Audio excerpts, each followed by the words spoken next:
नमस्कार दोस्तों, आज मैं आपको एक ऐसे रहस्य के बारे में बताने वाला हूँ जिसको सुनकर आप भी हैरान हो जाओगे, जिसे जानने के बाद आपकी जिंदगी बदल सकती है। धनतेरस का समय हमारे जीवन में चमत्कार लाने के लिए विशेष माना जाता है। ये समय इसलिए खास होता है क्योंकि इन दिनों भगवान धन्वंतरी अपनी दिव्य शक्तियों के साथ जागृत अवस्था में होते हैं और माता लक्ष्मी भी पृथ्वी लोक पर भ्रमण करती हैं। यही कारण है कि इन दिनों पेड़ पौधे और जड़ी बट्टियां भी अपनी पूरी ऊर्जा के साथ सक्रिय हो जाती हैं और चमत्कारी रूप से लाभ देती हैं। आपने देखा होगा कि हमारे धर्म और परंपराओं में पेड़ पौधों को विशेष महत्व दिया गया है। वट सावित्री के व्रत में महिलाएं पीपल की पूजा को शुभ माना जाता है और तुलसी का पौधा तो हर घर के आंगन का हिस्सा होता है।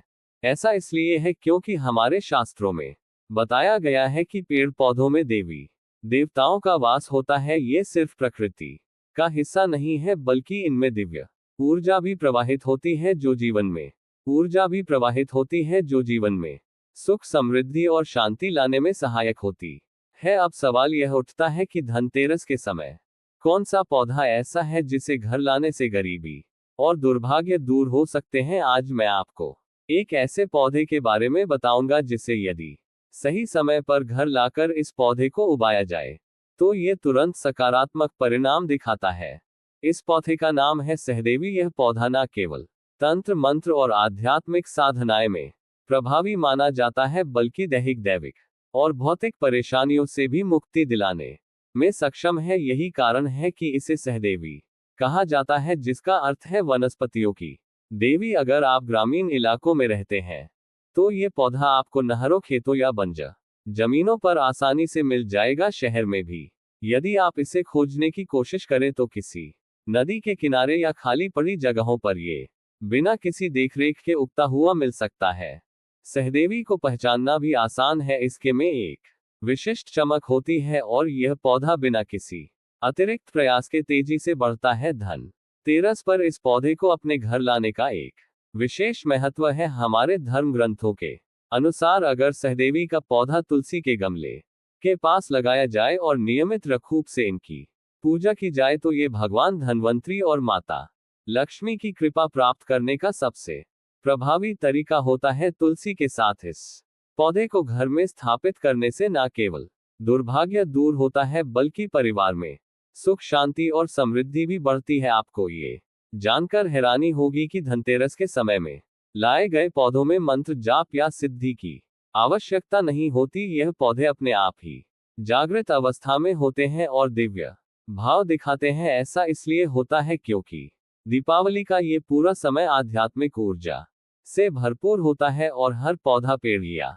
जड़ी बूटी अपने अंदर प्राण शक्ति समाहित किए होता है। इस समय लाए गए पौधे स्वयं सिद्ध होते हैं और विशेष रूप से भगवान धन्वंतरी का आशीर्वाद प्राप्त करते हैं। अब आप सोच रहे होंगे कि सहदेवी को घर में लाने के फायदे क्या हैं। दोस्तों, इस पौधे की ऊर्जा न केवल आपको मानसिक शांति देती है, बल्कि यह तंत्र मंत्र के नकारात्मक प्रभावों से भी बचाती है। जो लोग अपने जीवन में निरंतर आर्थिक समस्याओं का सामना कर रहे हैं, उनके लिए यह पौधा अत्यंत लाभकारी है। सहदेवी की उपस्थिति से घर में सकारात्मक ऊर्जा का प्रवाह होता है और ये पौधा घर के वातावरण को संतुलित रखता है। तो दोस्तों, अगर आप भी माता लक्ष्मी और भगवान धन्वंतरी की कृपा पाना चाहते हैं तो इस धन तेरस पर सहदेव का पौधा अवश्य लेकर आएं और इसे अपने घर के आंगन में स्थापित करें। याद रखें, इस पौधे को लाने के बाद आपको किसी विशेष पूजा विधि की आवश्यकता नहीं है। बस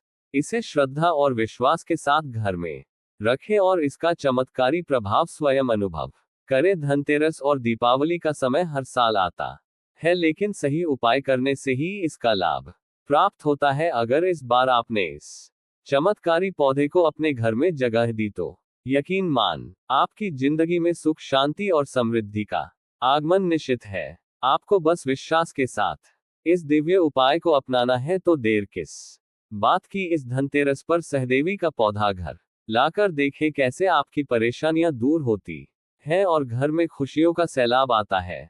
अगर आपको इस उपाय से लाभ मिले तो कमेंट बॉक्स में जय माता दी जरूर लिखें और अपने अनुभव साझा करें। माता लक्ष्मी की कृपा से हर घर में खुशहाली आए और सभी का जीवन सुखमय हो, यही मेरी कामना है। तो फिर इसके जो प्रभाव है कई गुना बढ़ जाते हैं, क्योंकि इस पौधे को साक्षात माँ दुर्गा का स्वरूप माना जाता है, इसलिए इसे देवी पद प्राप्त है। ये सभी प्रकार की बीमारियों को दूर करने में समर्थवान है। ये सभी प्रकार की सिद्धियों को देने वाली कही गई है। कभी इसके बारे में मैं आप लोगों को जो पुराणों में जानकारी लिखी है, जैसे कि हमारी वनस्पति शास्त्र है, इसमें जानकारी लिखी है। हमारे तंत्र जो बुक है उसमें जानकारी लिखी है। तकिए के नीचे इसकी जड़ को रखने से बहुत से आप में से लोग बोलते हैं ना कि गुरुजी हमें नींद नहीं आती, तो तकिए के नीचे इसकी जड़ को रखने से गहरी नींद आती है, या फिर बेड के नीचे इसके पौधे को रखने से आपको बिल्कुल ही गहरी नींद आना शुरू हो जाएगी। अनिद्रा की बीमारी को दूर करने का ये राम बिल्कुल ही गहरी नींद आना शुरू हो जाएगी। अनिद्रा की बीमारी को दूर करने का ये राम बाण पौधा है। इसे हाथ मैंने रख करके कोई भी मंत्र जप है तो जल्दी सिद्धि की प्राप्ति होती है। यहाँ तक कि भूत भविष्य वर्तमान तक की सिद्धि आप इससे प्राप्त कर सकते हैं, वह भी मंत्रों के माध्यम से। दोस्तों, इसकी जड़ का तिलक लगाने से यह हमारे शरीर में सम्मोहन शक्ति को बढ़ाता है। दोस्तों, अगर आपको वीडियो अच्छा लगता हो तो वीडियो को लाइक और चैनल के सब्सक्राइब जरूर करें।